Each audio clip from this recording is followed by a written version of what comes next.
설탕을 30일 동안 완전히 끊으면 우리 몸에 어떤 변화가 생길까요? 사탕이나 탄산음료 얘기만 하는 게 아닙니다. 흰빵, 흰쌀밥을 많이 먹는 것, 매일 저녁 라면, 에너지 드링크, 편의점에서 사는 캔커피, 심지어 많은 분들이 건강에 좋다고 생각하시는 시판 과일 주스까지 모두 포함한 이야기입니다. 어렵게 느껴지실 거라는 거 압니다. 한국 음식은 원래 간이 세고 양념이 많고 국물이 풍부하죠. 간장에서부터 불고기 소스, 시판김치, GS25와 CU에서 파는 간편 도시락까지 수많은 음식에 설탕이 들어갑니다. 설탕은 어디에나 있고 우리 대부분은 자신이 얼마나 많이 먹고 있는지 인식하지 못합니다. 잘 알려지지 않은 사실이 있습니다. 2024년 대한당뇨병학회 자료에 따르면 30세 이상 한국인 10명 중 거의 4명이 당뇨 전 단계이거나 이미 당뇨를 앓고 있으며 그중 대부분은 자신에게 문제가 있다는 사실을 전혀 모릅니다. 이 수치가 말해주는 게 뭘까요? 여러분의 몸이 아무 이상 없다고 생각하는 동안 속으로는 조용히 버티고 있다는 겁니다. 오늘은 정제 설탕을 30일 동안 완전히 끊었을 때 단계별로, 주차별로 어떤 일이 일어나는지 함께 살펴보겠습니다. 그리고 18째 날쯤에 일어나는 변화를 보시면 당장 집 부엌 식품들을 전부 다시 들여다보고 싶어지실 겁니다. 저는 내분비내과 및 심장내과 전문의 이호성 원장입니다. 30년 넘게 2형 당뇨병, 지방간, 고혈압, 관상동맥 질환 환자들을 치료해왔습니다. 이 채널은 실용적인 의학 지식을 완전히 무료로 공유해서 여러분이 60대, 70대, 그리고 그 이후에도 병원에 의존하지 않고 건강하게 사실 수 있도록 돕기 위해 만들었습니다. 첫째 날, 간이 한숨 돌리기 시작합니다. 가장 먼저 반응하는 기관은 뇌도 아니고 췌장도 아닙니다. 바로 간입니다. 우리가 흔히 몸의 화학 공장이라고 부르는 기관이죠. 흰쌀밥을 많이 드시거나 탄산음료를 마시거나 시판 과자를 드실 때마다 간은 설탕을 에너지로 바꾸기 위해 쉬지 않고 일합니다. 그리고 몸이 필요한 양보다 설탕이 더 많이 들어오면 간은 그 나머지를 지방으로 바꿔 간세포 안에 쌓아둡니다. 바로 이것이 지방간이 생기는 원리입니다. 지방간은 특히 중장년층과 노년층에서 한국에서 점점 더 흔해지는 질환입니다. 2022년 저널 헤파톨로지에 발표된 일본과 한국 공동연구에 따르면 정제 설탕 섭취를 끊은 지 24시간 만에 간이 새로운 설탕을 처리하는 대신 지방을 태우는 상태로 전환하기 시작한다고 합니다. 이 과정을 경도 케토시스라고 하는데 간이 스스로 창고 청소를 하는 것이라 할 수 있습니다. 제 환자 중에 김정숙 씨, 64 세 환자분이 계셨는데 이도 지방간 진단을 받고 오셨습니다. 정제 설탕을 완전히 끊은 지 정확히 30일 후 간 초음파 검사에서 간 내 지방이 거의 28% 줄어든 것으로 나타났습니다. 동료 의사들이 어떤 약을 드시고 있냐고 물었습니다. 환자분은 웃으시며 말씀하셨습니다. 아무 약도 안 먹었어요. 그냥 차에 설탕 넣는 걸 그만뒀을 뿐이에요. 단순하지만 결과는 아주 실제적이었습니다. 이틀째에서 사흘째, 뇌가 금단 증상처럼 설탕을 찾습니다. 이 단계가 가장 힘든 시기입니다. 솔직하게 말씀드리면 진짜 금단 증상과 비슷합니다. 여러분의 뇌는 매일 설탕을 공급받는 데 익숙해져 있습니다. 아침 커피 한 잔, 오후에 사무실에서 먹는 과자 한 봉지, 자기 전 빙수 한 그릇이나 호떡 한 개까지요. 그런데 갑자기 공급이 끊기는 겁니다. 설탕은 뇌의 도파민을 활성화시킵니다. 기분 좋은 느낌과 보상감을 만들어내는 시스템이죠. 2021년 서울대학교 연구에 따르면 정제 설탕에 대한 뇌의 중독 반응은 우리가 생각하는 것보다 훨씬 강하며 특히 수십 년간 설탕을 먹어온 분들에게서 더욱 두드러진다고 합니다. 48시간에서 72시간이 지나면 뇌가 설탕을 비명 지르며 요구합니다. 짜증이 나고 피로하고 가벼운 두통이 생길 수 있습니다. 이건 상상이 아닙니다. 뇌가 도파민 시스템을 재설정하는 과정입니다. 벽시계 건전지를 교체하는 것처럼 다시 정상 작동하려면 시간이 필요합니다. 제 환자 박성진 씨, 67세 환자분은 이렇게 말씀하셨습니다. 이호성 선생님, 처음 사흘 동안은 아내한테 계속 짜증을 냈어요. 제가 말했습니다. 박 선생님, 사모님도 이해하실 겁니다. 그건 뇌가 설탕 없이도 스스로 행복해지는 법을 배우고 있는 거예요. 과연 나흘째가 지나자 박 씨는 완전히 정상으로 돌아오셨습니다. 닷새째에서 일회째, 췌장이 쉬기 시작합니다. 일주일 동안 설탕 없이 지내고 나면 조용하지만 아주 중요한 기관인 췌장이 드디어 쉴 수 있게 됩니다. 정말로 췌장은 그 휴식이 필요합니다. 췌장은 인슐린을 만들어 혈액 속 당을 세포 안으로 옮깁니다. 그런데 흰 쌀밥, 탄산음료, 과자를 매일 40년, 50년씩 드셨다면 췌장은 쉬지 않고 인슐린을 퍼내야 합니다. 결국 세포들이 인슐린에 귀가 먹게 됩니다. 이것이 인슐린 저항성이고 2형 당뇨병의 전 단계입니다. 한국에서는 당뇨병 환자 비율이 10년 사이 54%나 증가했을 만큼 심각한 공중보건 문제입니다. 2023년 아시아 다이베티스 케어 학술지에 발표된 연구에 따르면 정제 설탕을 끊은 지 7일 후 인슐린 민감도가 평균 23% 향상됐습니다. 그 말은 췌장이 더 이상 초과 근무를 하지 않아도 된다는 뜻입니다. 소리를 질러도 상대방이 못 듣던 것과 달리 보통 목소리로 이야기해도 상대방이 잘 알아듣는 상태가 되는 것입니다. 제 환자 최수연 씨, 70일 새 환자분은 3개월 평균 혈당 수치인 당화혈색소가 6.8%로 당뇨 경계선에 계셨습니다. 설탕을 끊고 30일 후 수치가 5.9%로 내려왔습니다.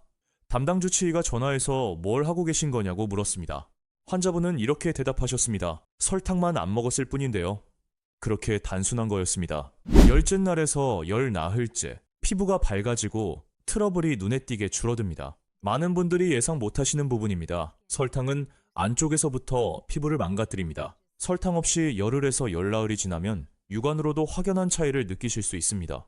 설탕은 당화 과정을 일으킵니다. 즉, 설탕이 피부를 탄탄하고 매끄럽게 유지시켜주는 단백질인 콜라겐에 달라붙어 콜라겐을 딱딱하게 만들고 탄력을 잃게 합니다. 콜라겐이 딱딱해지면 피부에 주름이 생기고 처지게 됩니다.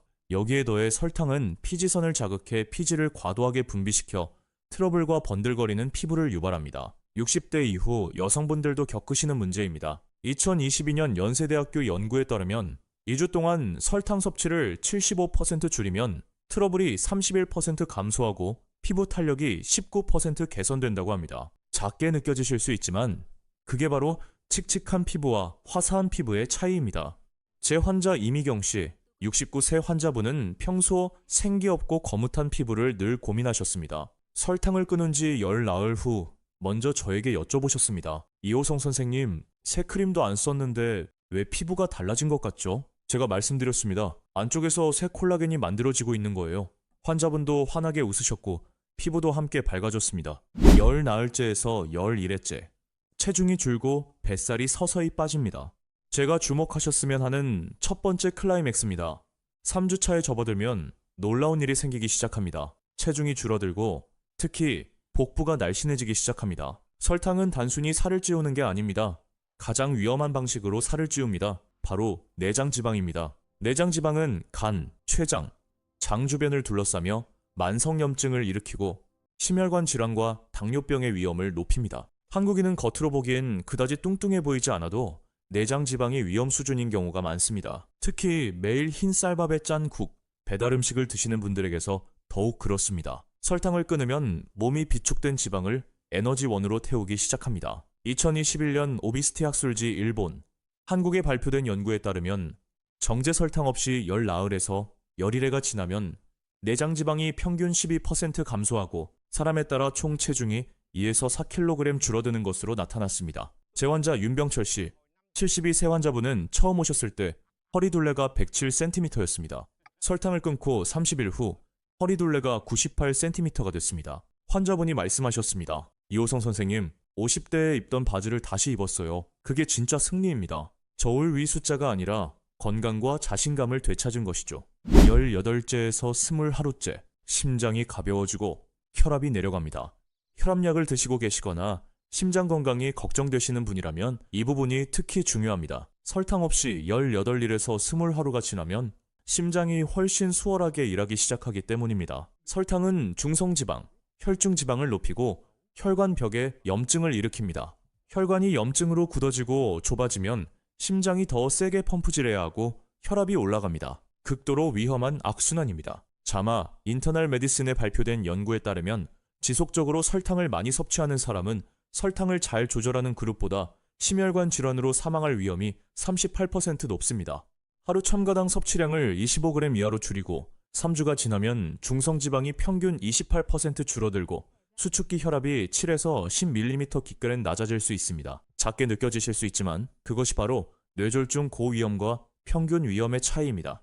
제 환자 정광호 씨, 68세 환자분은 혈압 152에 88mmHg, 중성지방 210mg/dl로 오셨습니다. 설탕을 끊은 지 20하루 후 혈압은 134에 78mmHg, 중성지방은 148mg, DL로 내려왔습니다. 담당 심장내과 의사가 물었습니다. 어떻게 하신 거예요? 환자분은 웃으며 말씀하셨습니다. 그냥 설탕을 끊었을 뿐인데요, 선생님. 20하루째에서 25째 에너지가 갑자기 폭발합니다. 이때쯤이면 다시 태어난 느낌이 드실 겁니다. 제 환자들 중 많은 분들이 50대 때처럼 에너지가 넘친다고 하시는데 과장이 아닙니다. 설탕을 많이 드시면 에너지가 롤러코스터처럼 오르내립니다. 혈당이 급등하고 인슐린이 세게 분비되고 혈당이 뚝 떨어지고 피로감이 밀려오고 단 것이 또 당기고 또 먹게 되는 악순환이죠. 이게 바로 한국 중장년층 대부분이 모르는 사이에 겪고 있는 에너지 충돌 패턴입니다. 특히 점심에 흰 쌀밥에 짠 국을 드시고 오후에 꾸벅꾸벅 조는 분들이라면 더욱 그렇습니다. 하지만 20하루에서 25세가 지나면 몸이 단백질과 건강한 지방에서 안정적으로 에너지를 유지하는 법을 배웁니다. 2023년 서울대학교 에너지 대사 연구에 따르면 3주 동안 설탕을 완전히 끊은 사람들은 에너지가 41% 증가하고 오후 졸림이 67% 감소했다고 보고했습니다. 제 환자 오영자 씨, 66세 환자분은 예전에는 점심 후에 꼭 누워 쉬어야 했고 오후에 걸을 기운도 없으셨습니다. 설탕을 끊은 지 25세 후 저에게 이렇게 말씀하셨습니다. 이호성 선생님, 이제 낮잠 안 자도 되고 공원에서 30분씩 걷기도 해요. 제가 말씀드렸습니다. 이제 몸이 깨끗한 연료로 달리고 있는 거예요. 26세째에서 30째, 머리가 맑아지고 기억력이 좋아집니다. 그리고 이것이 두 번째 클라이맥스입니다. 저는 이것을 뇌 맑음 효과라고 부릅니다. 26세에서 30째가 되면 뇌가 잘 관리된 기계처럼 작동하기 시작합니다. 설탕은 만성적인 경도, 뇌 염증을 일으켜 신경세포의 성장과 연결을 돕는 단백질인 BDNF를 감소시킵니다.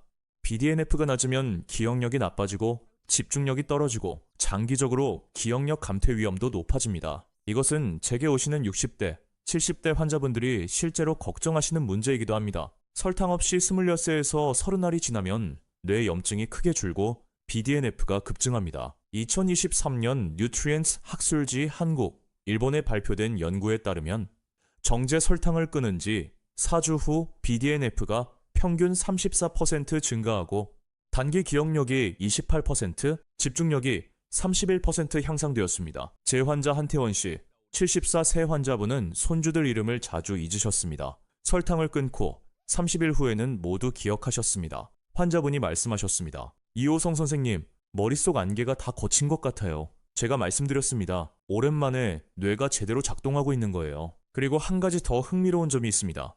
많은 환자분들이 불안감이 줄고 마음이 더 차분하고 안정됐다고 보고합니다. 왜일까요?